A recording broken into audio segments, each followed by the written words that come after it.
folks, and welcome to another video. How are you doing? Hope you're doing well. Hope you're getting out plenty of riding. Are we ready for the Rafa Festive 500? I hope so. I'm hoping the weather's going to play ball.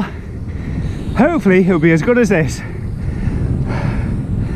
Look at that sky. Blue, blue, blue, blue, blue. Not too much in the way of wind. Obviously this time of year the roads are always wet, so can't do much about that. So today's ride, 140k. I've called it half and a half, because half on the hills and half, well, not on the hills, I guess. So once again, I'm here in Lincolnshire. Route goes onto the lip of the Wolds a bit, head down to Louth, keep going, and eventually I think I get to Bella, I don't know how it's pronounced, Bella, where I'll be headed east off the hills towards Manby Airfield and then back north again. So yeah, it's 140k today. Should take me about 5.5 hours.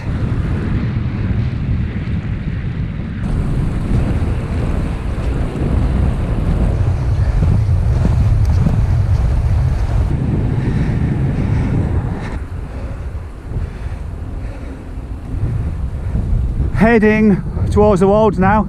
It's gone a slightly different way to where I have been entering the Wolds over the last few weeks. Got to mix it up a little bit, haven't you?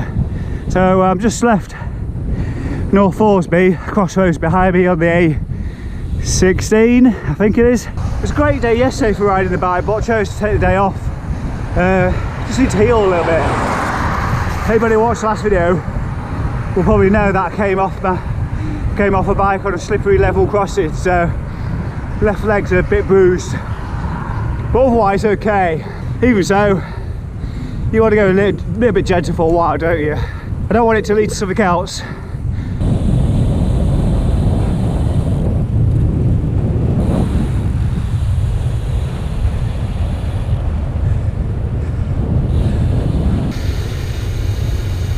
So I've been taking it quite easy this week since my last ride on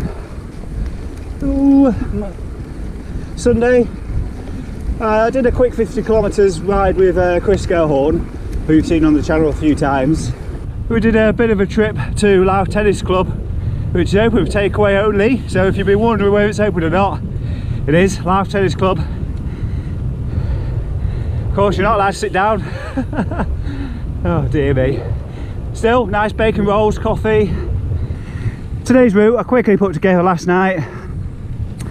I often find if I put a route together, I'll actually go around it and finish it. And if I just head out aimlessly, I don't tend to get anywhere.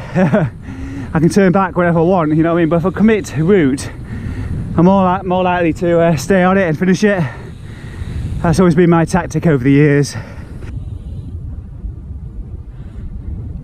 Perhaps somebody in the comments below will tell me, let me know what sort of bird that was. I'll go back to my injury for a moment. I think the other reason why I've not put too much climbing in today is I feel like I pulled a muscle in my back somewhere. When I'm out saddle, a little bit discomfort. I wouldn't say pain, it's just a little bit discomfort, like so it's stretching a little bit. So yeah, just taking it a little bit easy. And for December, I believe I've already hit all my goals for the month in terms of elevation and, well, certainly distance. So my trophies, I've got those in the cabinet within a couple of weeks at the start of the month, I think. So it's more than truly done. As for the year, well, if you're a subscriber to Strava, you'd have probably seen your stats already for the year. I'm going to share mine on the screen with you. These numbers are pretty big, especially that distance one. Was it 23,000 kilometres in 2020? No way am I going to surpass that. Well, it's mostly thanks to COVID, I guess. Been able to get all these long rides in, day after day after day. I think I'll throw the number on the screen. It's 240 something active days as well, which is crazy, isn't it? What's that, 1 in 3 days? Whee! They get wet going down here.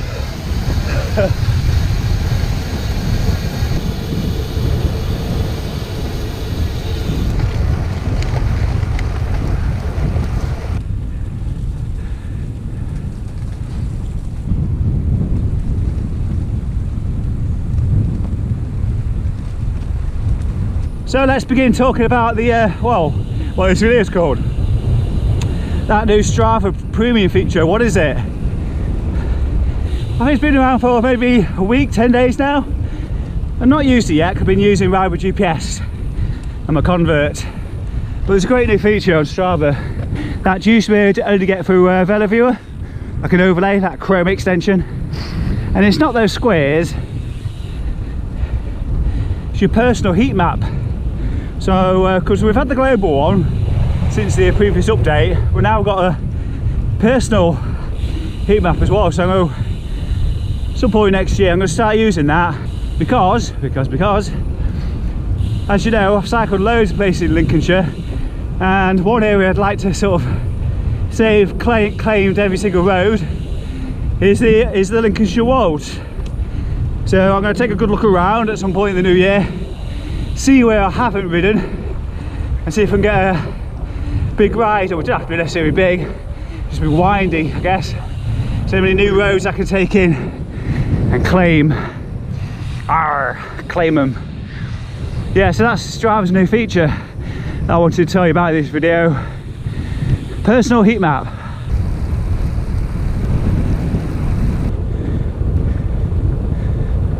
Many people, I guess many sort of frequent club riders will think, well, what good use is that to me?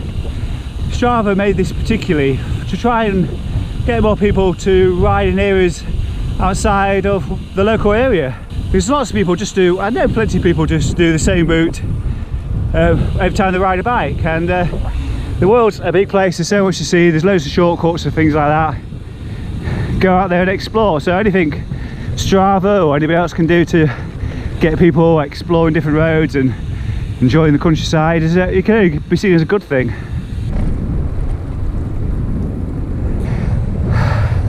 When you go out on days where it's lashing it down with rain, blowing a gale, really makes you appreciate days like this.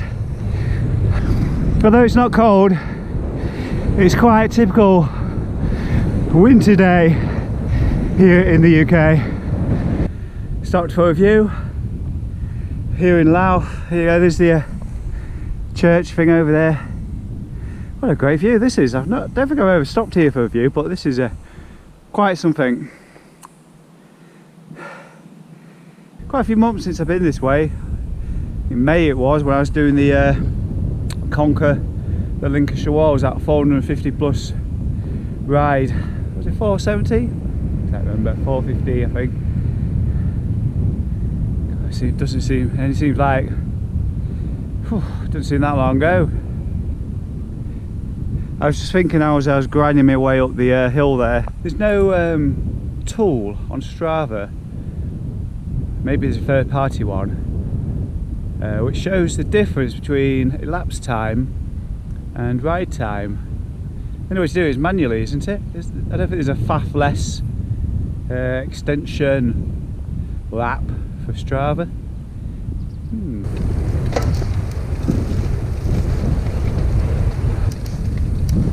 I thought I was doing well to avoid muddy areas this morning. So I'm joining up halfway up the, well, more than 3/4 of the way up the South Elkerton climb.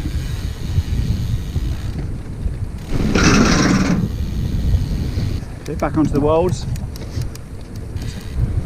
If I remember rightly, I'm turning to Weltonley Wold, and when I get to Weltonley Wold, I'm not going up the big hill at the bottom.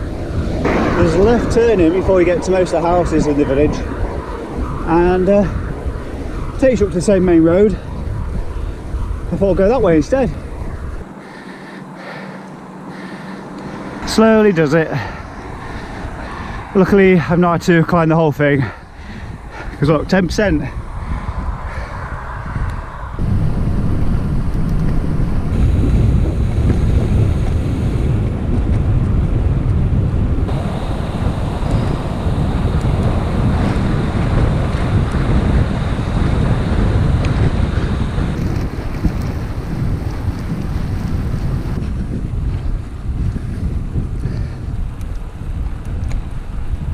top of Scamblesby, heading towards Maidenwell. Just remind you of a video a couple of weeks ago what the view was like just here. Icy cold, it's freezing fog. Today, beautiful clear views. Time to reward myself with a bit of freewheeling now, I think. It's been quite windy on the way down here. Headwind all the way southwesterly. So yes, it's not cold, it's a southwesterly, but it's quite beefy wind, not gusty, but pretty sort of there, for want of a better word. As I call it, I would call it naggy. It's a naggy wind. So I'm reaching the southerly point now. I can't remember how far south it is. I think it's near Bellew. I'll show you the road sign when I get there. Below. So I've done 63, there's 76 to go. So more or less at the southerly point. It's a kind of a windy one back again north. With a tailwind, yay!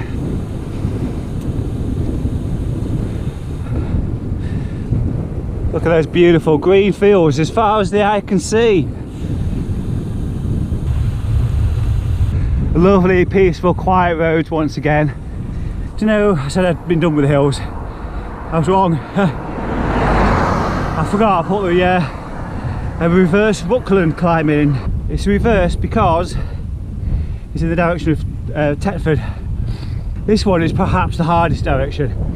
It's a long 10% climb, just to get going, and it's fallen back to a mere 4 or 5% now, but it just keeps going up to the very crossroads with the Tetford hill climb. It wouldn't be so bad, but as soon as I came over the brim after the 10% has ended, headwind, full block headwind. Right, I must concentrate on this. Look, we're up to 6% now, it's going back up again. Quick breather at the crossroads, I think. It's not just an opportunity to catch my breath, it's an opportunity just to tuck in to have a snack to eat. I've had a packet of Belvita biscuits, that's all I've had in 70 kilometres, so what, two hours and a bit. So I'm just about to head down there. That's Tet Hill is down there, Tetford Hill rather. I'm actually heading that way and down off the Wolds now. I love tearing down here.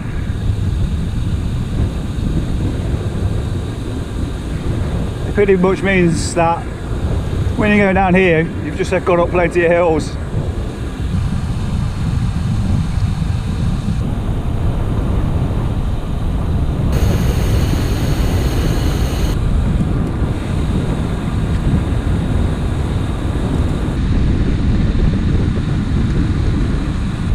.8.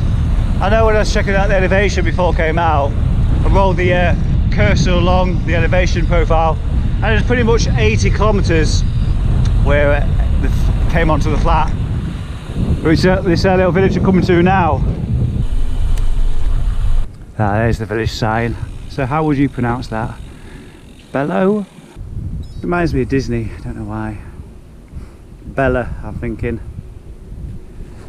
Anyway, enough of the nonsense, let's get moving.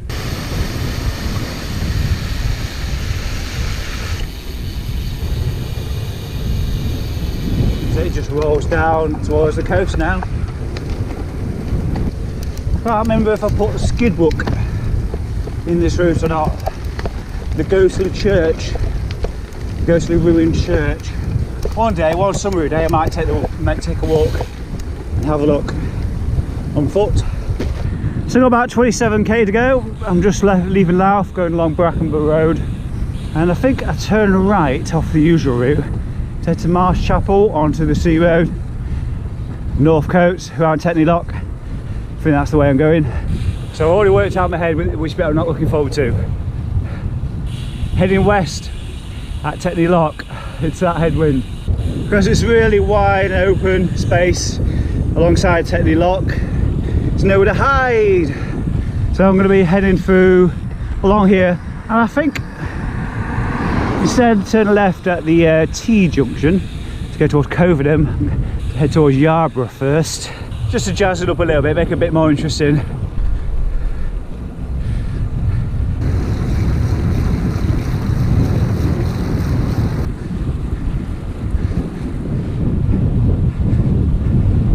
On to go, 18k. Get to the end of here and stick the lights on, I think.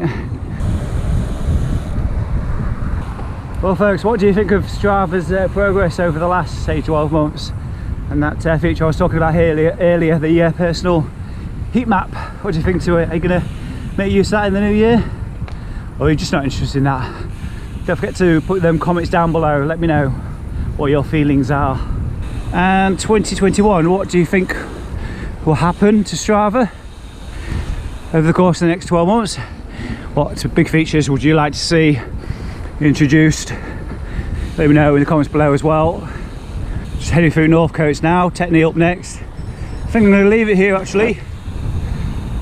As always, don't forget to like, comment and share if you enjoyed this one. My journey is nearly over. It's been a good ride, really enjoyed it. Once again, don't forget you can find me on Patreon as well. Just search for Mr. Audax. If you want to support the channel, don't forget you hit that join button down below somewhere. For me, take care. I'll see you again soon. Bye bye.